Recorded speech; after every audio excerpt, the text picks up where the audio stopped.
रामविजय कथा अध्याय 7 भाग 4. असा हा सीतेचा वृत्तांत. शतानंद हा अहिल्याचा पुत्र. हा जनकाचा गुरु होता. शतानंद श्रीरामाबरोबर मिथिला नगरीत आला. मिथिलेचं नगरीबाहेर वनात श्रीराम ऋषींसह राहिला. विश्वामित्रांना श्रीरामाने जानकीच्या जन्माची हकीकत विचारली. ती विश्वामित्र सांगू लागले. पूर्वी पद्माक्ष नावाचा राजा होता. त्याने तप करून लक्ष्मीला प्रसन्न करून घेतले. ती म्हणू लागली, वर माग. त्याने वर मागितला, तू माझी मुलगी होऊन माझ्या मांडीवर खेळावे. तेव्हा लक्ष्मी म्हणाली, मी तुझ्या घरी जन्माला येणे तुला लाभदायक होणार नाही. तुझ्यावर विघ्ने येतील. राजा म्हणाला, मी पक्का निश्चय करून वर मागितला आहे. तेव्हा लक्ष्मी म्हणाली, मी माझ्या पती आज्ञेत आहे. नारायण हेच माझे पती. राजाने नारायणाची प्रार्थना केली. नारायण प्रसन्न झाले. राजाने लक्ष्मीच मुलगी हवी असा वर मागितला. नारायण हसले. त्यांनी राजाला एक मातृलिंग फळ दिले. ते राजाने 9 महिने घरी ठेवले. त्यातून कन्यारत्न निघाले. तिचे नाव पद्माक्षी. ती जशी जशी मोठी होऊ लागली तसतशी ती तरुणांना हवीहवीशी वाटू लागली.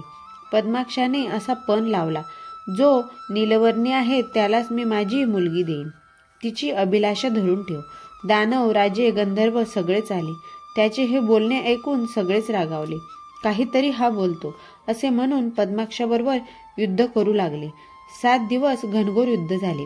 रणात सर्वांनी मिळून पद्माक्षाला ठार मारले. सर्व गावांचा विध्वंस केला.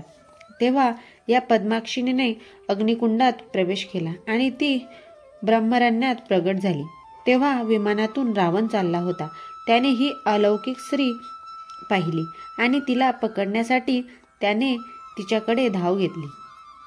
तेव्हा पद्माक्षीने परत अग्निकुंडात प्रवेश केला.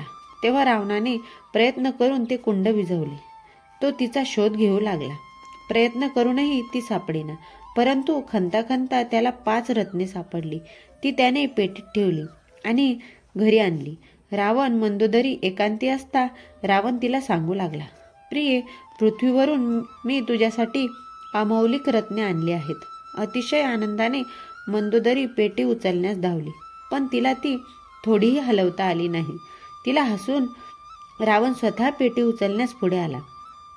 त्याने 20 हात लावले तरीही त्याला ती पेटी उचलेना. प्रधान आणि मंदोदरी आश्चर्यचकित झाले. रावणाने हळूच ती पेटी उघडली. तेव्हा त्यामध्ये 5 वर्ष वयाचे कन्यारत्न निघाले. मंदोदरी रावणाला सांगू लागली, जो मायेच्या पलीकडे आहे, जो चैतन्य रूप आहे, त्या परमेश्वराला ही माळ घालीन. इतरांना ती अग्नीची माळ घालीन. हिचे पद्माक्षासह इतर राजांचा नाश केला. आता ही येथेच राहिली तर लंकेचा नाश होईल. हिला आधी लंकेतून हलवा. रावणाने सेवकांना बोलवले. पेटी त्यांच्या डोक्यावर देऊ लागला. तेव्हा पेटीतून आवाज आला, मी परत एकदा लंकेत येईन. रावणासह साऱ्या रावणकुलाचा नाश करीन. रावण सेवकांना म्हणाला, जनकाची जी मिथिला नगरी आहे, मिथिलेजवळ शेतात खूप खोल ही पेटी पुरा. जनकाने ही भूमी एका ब्राह्मणाला दान दिली होती. पद्माक्ष आता ब्राह्मण रूपाने जन्माला आला होता आणि त्याच्या शेतात या रावणाच्या सेवकांची पेटी नेऊन पुरली. सुमुहूर्त पाहून ब्राह्मण त्या शेताची नांगरणी करू लागला. नांगरता नांगरता त्याला पेटी सापडली. त्याने ती पेटी घेतली आणि तो जनकाकडे गेला आणि म्हणाला, महाराज, ही तुमची ठेव आम्हाला घ्या.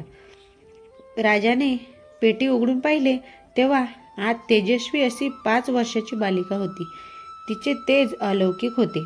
तिला पाहताच जनकाला तिच्याबद्दल मोह उत्पन्न झाला. ब्राह्मण म्हणाला, ही तुझीच मुलगी आहे. ब्राह्मणाने ती राजाला दिली. परशुराम शूरवीर होते. त्रैलोक्यात त्यांचा दरारा होता. एकदा ते जनक राजाकडे आले. त्यांच्याजवळचे शिवधनुष्य त्यांनी बाहेर ठेवले आणि ते आत जेवायला बसले. जेवून सभेत येऊन बसले. पाहतात तो धनुष्य दिसेना. परशुराम अतिशय रागावले. तेवढ्यात सीता त्या धनुष्याचा घोडा करून झ्याझ्या करत हाकलीत येत होती. ते पाहून परशुरामांनी आश्चर्याने तोंडात बोट घातले. ते धनुष्य इतके जड होते की हत्तीलाही ते उचलले जात नसे. तेवढ्यात जनक राजा तेथे आला. पित्याला पाहून ते धनुष्य तेथेच टाकून जनककन्या पळून गेली. अनेक वीरांनी प्रयत्न केले, पण ते धनुष्य कोणालाही उचलेना.